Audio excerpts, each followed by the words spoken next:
Hey, how you doing? I hope you're having a great day. I know this is, well, I look like manure right now. It's been a really, really long day. I'm tired, but I wanted to ask this question because I think a lot of us do it, and based on our last conversation about dermatillomania and dating, I kind of wanted to ask this so that you can answer in the comments below, or even just like take it as a takeaway. Maybe next time you go for a walk or you meditate or you work out and you just kind of clear in your mind, maybe you can jump back on this question and give it some more consideration, especially if you are actively dating right now. And the question is, if you find yourself compulsively skin picking prior to going on a date, why do you think that is? So for me, I would skin pick like hell before I was going on dates. Before I was with my partner who I'm with now, and he's extremely caring, extremely supportive, so loving, and he's been nothing but supportive ever since I talked to him about it. But I felt comfortable. I felt like I was able to talk to him about it. But with other people, God, my hair. But with other people, I always felt like I was compromising a lot of myself.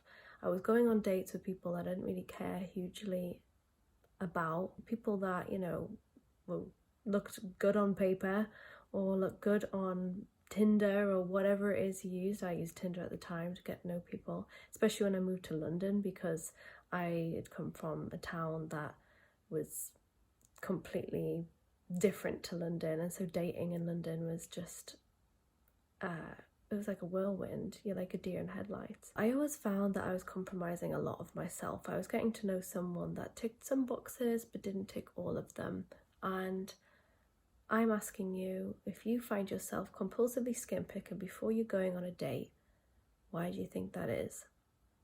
Because look, a lot of us are highly sensitive individuals, and a lot of us are perfectionists. And if we are going against what our mind is asking for us to do, yeah, of course, we are not perfect, and our potential boyfriend, girlfriend, however you want to call it, they're not going to be perfect either, because perfect people don't exist. But there are some fundamental things, that requirements that you want, and these things should not be completely stepped over, or I'll go for half of them, or I'll go for a couple of those.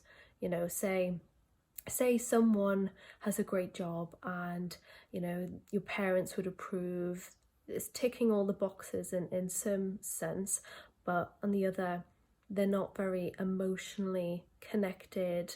They're not really giving you that emotional time that you probably really need. I mean, if you're like me, it's a no-brainer. Like, I have to be with someone who is emotionally connected and intelligent, because that's just like the level I'm at. Like, I love emotionally connecting and strengthening bonds in that way, and so if they weren't, it would be really awkward. It would be very uncomfortable for me.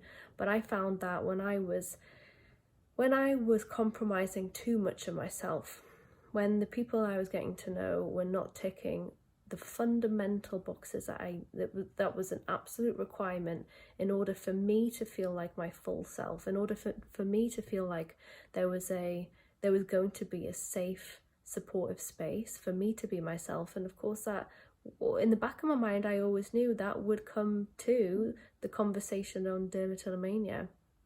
If I didn't have that, if I felt like I couldn't be that vulnerable or fragile to that person and feel like I was, not going to be judged, and it was a real safe place, I wasn't going to get hit with criticism or brushed off or, shrugged off, then I just kept skin picking. I knew that. I remember this one date, and I said that I wanted to go, but I think it was me being a people pleaser. I said that I would go, but I was tired. I wasn't in tune to myself. I wasn't listening to myself. My body and my mind in that time, it wanted to rest. It wanted to sleep. It wanted to take care of me. It wanted to spend more time doing what I wanted to do. I'm pretty sure I worked like a really long shift that day. And the person that wanted to meet me didn't care about that. They were just like, you know, brushing those excuses off. They were like, it's fine, don't worry about it, we could do this, we don't have to do lots of busy things, but they weren't listening to me. They weren't listening to the fundamental needs that I had in that time. And it wasn't me just making excuses because I didn't like them. I was making excuses because my body was saying, I am tired, I need rest. My mind was saying, I'm tired, I need rest, I need to prioritize myself. But me saying, yeah, okay, fine, I'll come meet you, that was me not prioritizing my body. That was me not prioritizing my mind. And because of that, I was self-soothing in the usual way, which is compulsive skin picking, aka my dermatillomania. So the urges were really, really high, and I found myself obviously late to the date, which I found myself doing often when I used to date, because I was compromising a lot of myself. My mind and my body wanted me to focus on them. It wanted me to prioritize myself, but I found it really hard to do so.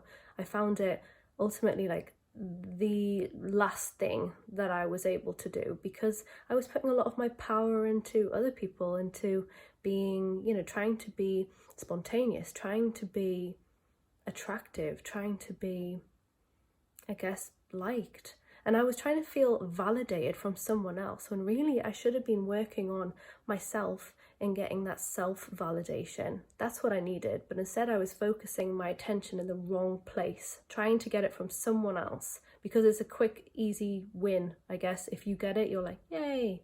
But it never fulfills you long term. You're always constantly looking for that if you're not validating yourself. So I hope this video is useful, especially if you are actively dating and you find yourself compulsively skin picking a lot. Ask these questions. You know, is it that you are stretching yourself too thin and you're compromising yourself? Is your mind and body asking for you to just rest, or schedule in some more self-care, or do more things in your life that you enjoy, some more activities, hobbies, interests? Are you, you know, doing the things that bring you joy, or are you finding dating as a way to validate yourself, trying to validate how you feel about yourself by giving the power to someone else rather than yourself?